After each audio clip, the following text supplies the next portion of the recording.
Hey YouTube, Daryl here, aka Soul Source, back with another quick DomiNations video. Main thing I'm going to be covering in the video today is the nation choice to help just kind of give a quick overview. It gives an overview in the game, but I've had a couple friends of mine ask me about which nation to choose, which nation did I pick, things of that nature. So I'm going to go ahead and just quickly go over it. And quick update on my base. I have another book I'm researching or reading, I guess, for machinery to increase my catapult attack by 10%, and I already finished the watchtowers one. So as soon as I get some builders available, I'll be able to build another tower.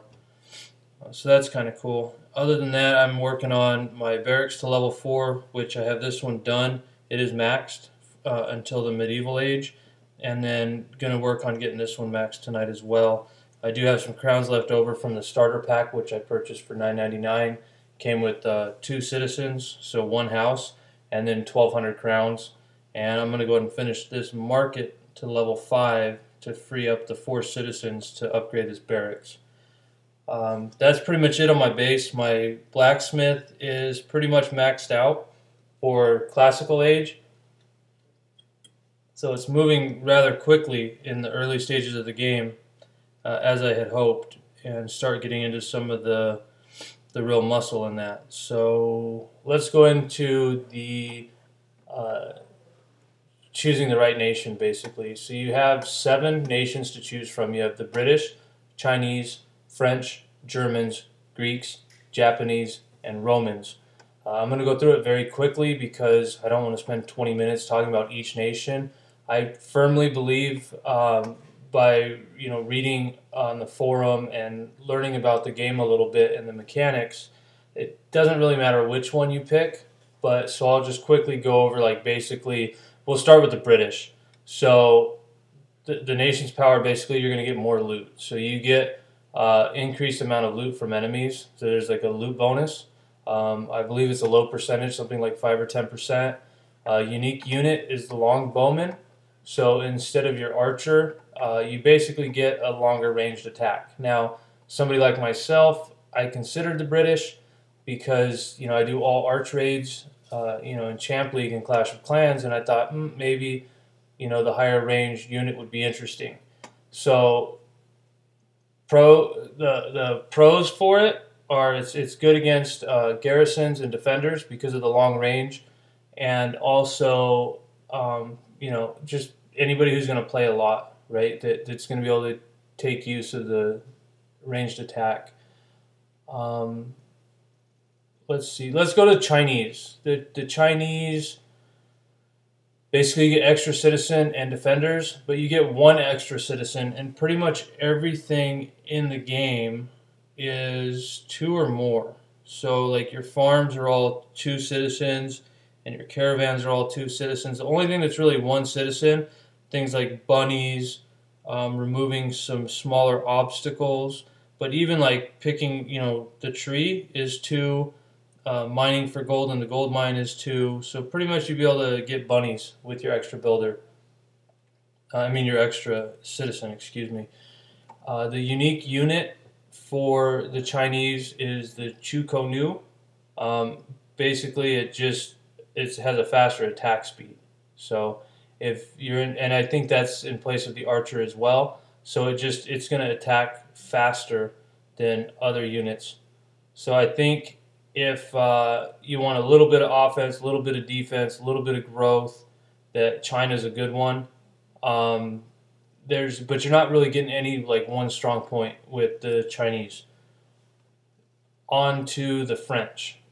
So the French, basically you train your army quicker, which anybody who plays a lot, that's pretty enticing. I think it's, again, like 5 or 10%. It's not, like 50% faster or anything like that. But if you're going to be playing a lot, it's nice to be able to train quicker and get the unique unit is the Chevalier.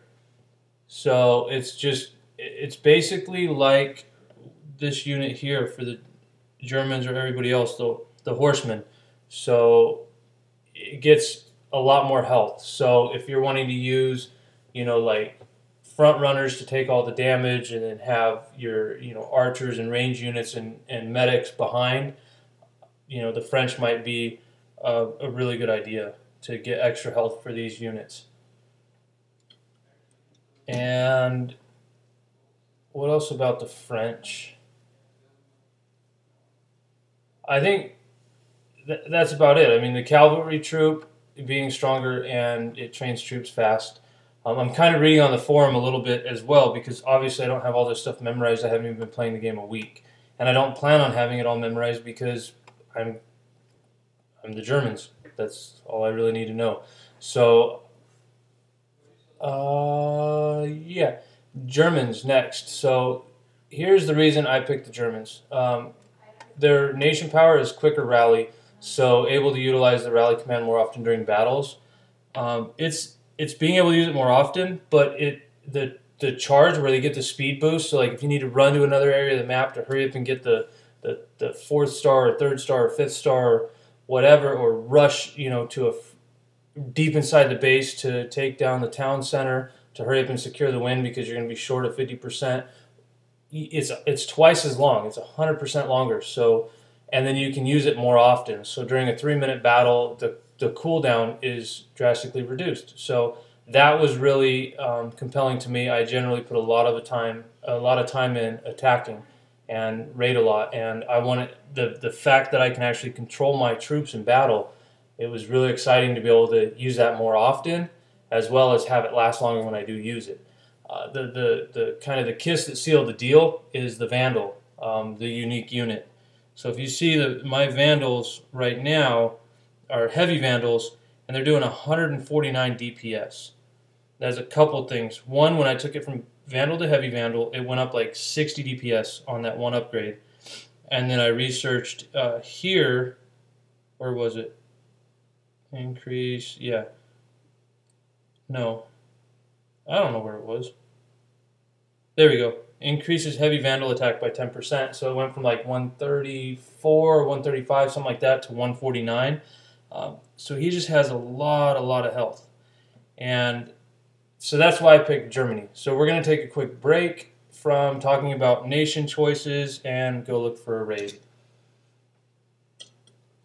I'm getting high on my medals, but I'm not intentionally dropping anymore. So I've just been going into bases and kind of studying layouts, like why people choose to put like their ballista on the outside where it's very, to me that's like an inferno, like a single inferno tower. Like it's a high damage building to one target.